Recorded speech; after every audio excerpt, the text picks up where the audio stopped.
Hi everyone, welcome back to my channel. My name is Eileen, and if you're new here, thank you so much for joining me. Today I'm going to be talking to you about the symbolism and the cultural significance of jade in our culture. Because if I were to talk to you about the aesthetics of jade, I think I can keep talking about it and you wouldn't find anything interesting about it, but I thought I wanted to share with you today a little bit about the background about jade and its significance and why it holds such a special place. So if you look at the crown jewels of the British monarchy, you will see all kinds of precious stones on it, some of them even looking a little bit rough. And there is a reason for it. If you notice the Baroque pearls in the crown jewels, you will notice that it is Baroque pearls and it actually belonged to Queen Elizabeth I.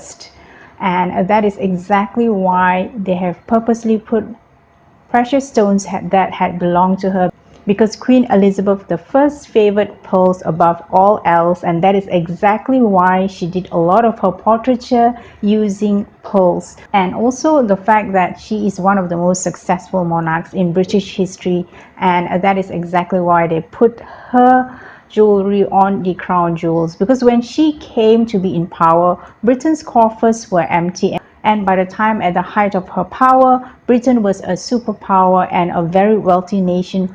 And also if you look at the red spinel on the British crown, for a long time people assumed it was definitely ruby. That ruby actually belonged to King Henry VIII. That's another monarch that they put there because he was the one who started the Church of England and broke away from the Roman Catholic Church, and they decided not to change it to a ruby, even though all along they thought it was ruby, but recently when they did a test on it, they found out it was spinel. And then all of you are going to be thinking, what has this got to do with jade? I'm getting to it. Please be patient with me. So that is exactly why I said that even the British monarchy borrows and lends from the chi or the energy of these stones, because stones and gemstones have energy to them. If you look at what the creative directors of some of the most famous gemstone companies in the world, they all will say the same thing, that every single stone has got different energies. And I start to play with the gems, mixing color, combines new colors, new gems, and new cuts or new shapes. Yes, so this is my job, or part of my job. Yes, and I love the sound. This is a pure energy. Yes, it's pure energy, really. And that's exactly why, especially if it comes to the provenance of the gemstone. Now if you look at the imperial seal that had belonged to the Qianlong emperor, he was from the Qing dynasty, the last dynasty of the Chinese monarchy. He was the 5th emperor in the Qing dynasty, and he had about 1,000 seals. Only 2 of them came into prominence recently, because one of them was auctioned off for 15 million US dollars and another for 23 million US dollars. So when you look at it, and you will think and assume, why would someone part with that kind of an astronomical sum of money just to own a piece of the Qianlong Emperor seal, to own a part of history, to own something that had belonged to a previous emperor of China, especially one who is successful, because China under his rule came to be very, very culturally and economically sound. And also if you think about jade and the chi and the energy that is attached to that imperial seal, the businessman, I'm sure, would want to borrow from the chi of that emperor. His chi is so devastatingly magnetic that even today, thousands of years after his passing, people still get enthralled, people still get wowed, and people want to scramble to own a part of that. Imagine if you are the Emperor of China and you are using that seal. That seal itself, the sheer size of it, and then the weight of it, is made up of an entire block of jade, and the magnificent carving of dragon on it. Every time he uses that seal and he lifts it up to put his seal of approval on any kind of documents, imagine what kind of important documents pass through that. Imagine that he himself used that seal. And then sadly down the line, for the 11th emperor, the last emperor Puyi, I had a hunch that he was actually removed from the Forbidden City.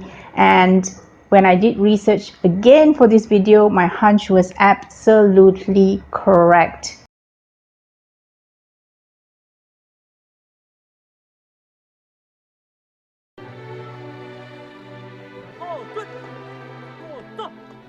Your Majesty!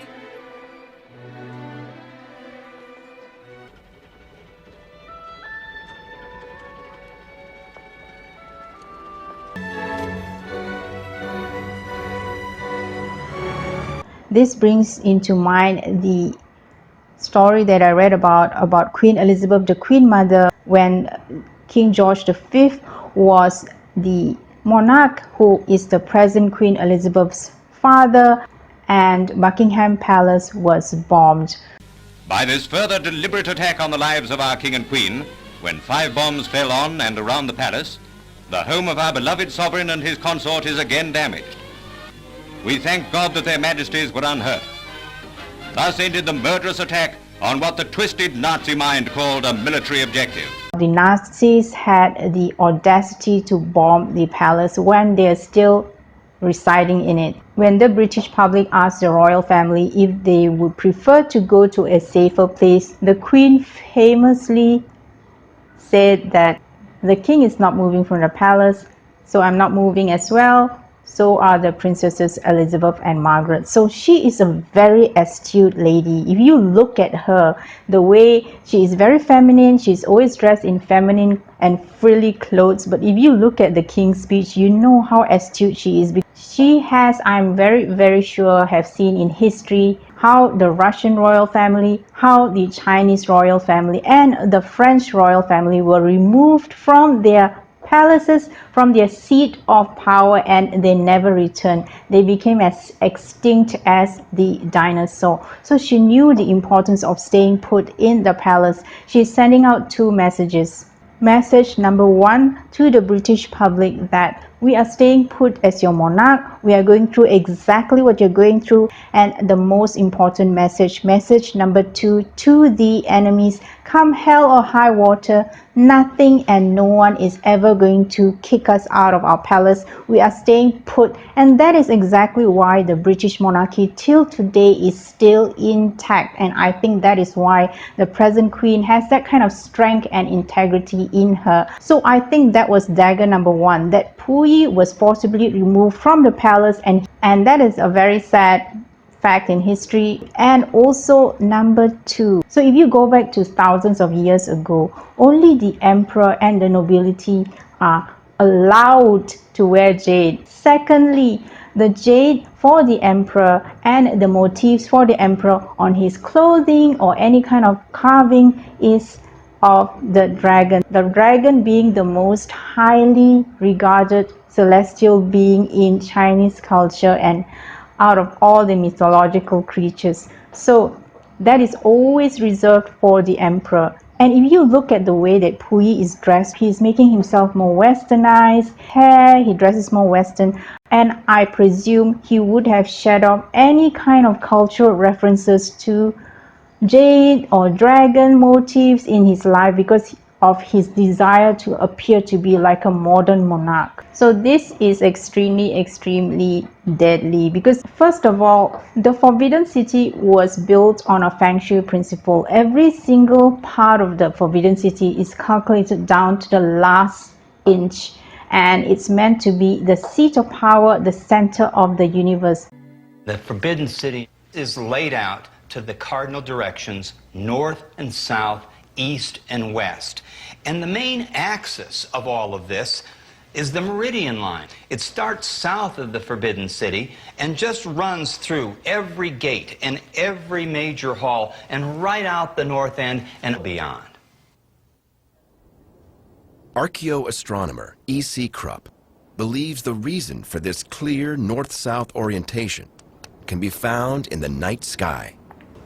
The Chinese found the most important principle of the sky in its daily rotation. Each day, of course, the sun rises in the east, sets in the west. The stars, of course, do the same. And they all turn around a single hub, a motionless hub in the sky that's called the North Celestial Pole.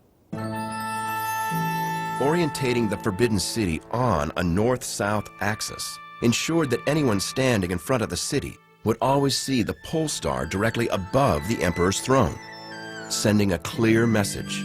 Imperial authority came from above.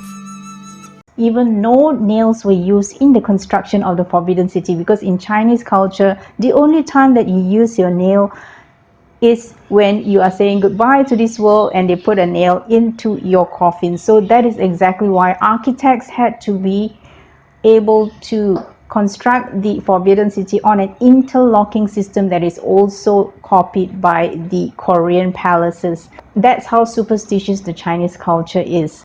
方为斗，弓为拱，斜长为昂。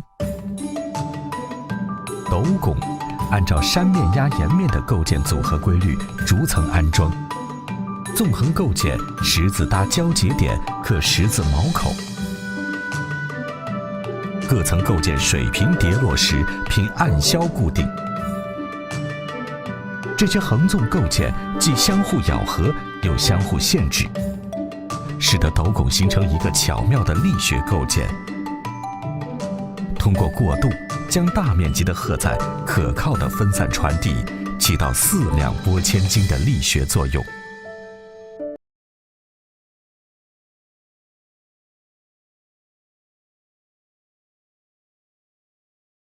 And that is exactly why you have the dragon motifs, you have the food dog, you have all that mythological creatures surrounding the palace, in the entrance, on the gables of the palace. And if you think this is old-fashioned, oh no, you only have to look at the sphinxes in Egypt guarding the pyramids. You only have to look at in Britain itself, that is exactly why you have the griffin. And even Buckingham Palace itself, they have a huge statue of Queen Victoria as well as the mythological creatures on top of Queen Victoria, right smack in front of Buckingham Palace gates. So this is all the same kind of symbolism in different culture, that's all. Jade in those days is only worn by the emperor, and especially jade with the dragon motif is only worn by the emperor. So imagine nowadays any person can go out and actually buy a piece of jade, any person can wear a piece of jade with the dragon motif on it.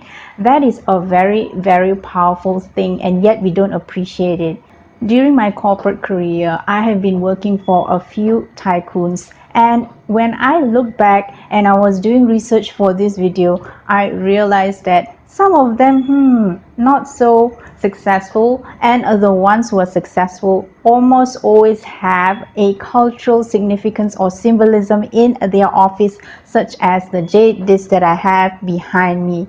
Even when I saw a documentary where they were interviewing a father and son duo in Singapore who own a privately owned shipping company, there was a disc like the one that I have behind me, behind them in their office. And I can see that theirs is a few thousand years old. Obviously, they can afford very expensive pieces, and it had some carvings on it, such as the figure that I'm going to be showing you on the screen. So even businessmen are very, very astute. Even though they are running a multi-billion-dollar company, they still value the importance of their cultural heritage and symbolisms from the past. So I hope that I have piqued your interest in jade, and at least you know a little bit about the cultural significance of jade. If you would like to know more information about jade, I've done a few other videos. Feel free to browse them when I'm going to be linking it towards the end of the video. When you start collecting jade, you don't have to wait until you amass a large sum of money in order to buy the most expensive piece. You can start off with smaller pieces that are affordable within your means, because jade, there are different grades of jade, and as time goes by, I promise you, you will be blessed by the presence of jade in your life as your life becomes better and better, and you will be able to purchase better and better and more costlier items in future. For example, recently I've had one of my long-term customers contact me because she wanted to purchase some jade, which she's seen in my video, which also I'm going to be linking towards the end of the video.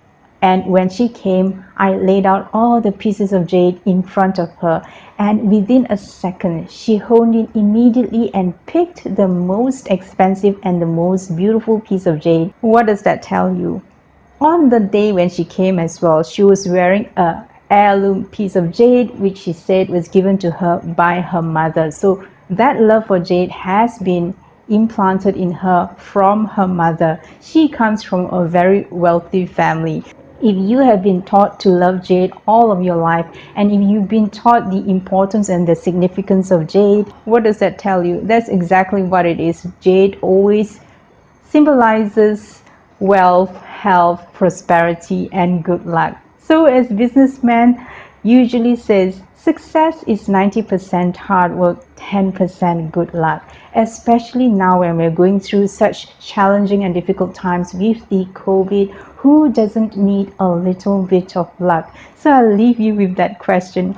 And thank you so much for spending time with me. I do hope that you will appreciate jade more than just a beautiful gemstone. It is, after all, an imperial stone of heaven made for the imperial son of heaven. I hope that you have a jade delicious week ahead of you. Thank you and goodbye. This is Eileen signing off.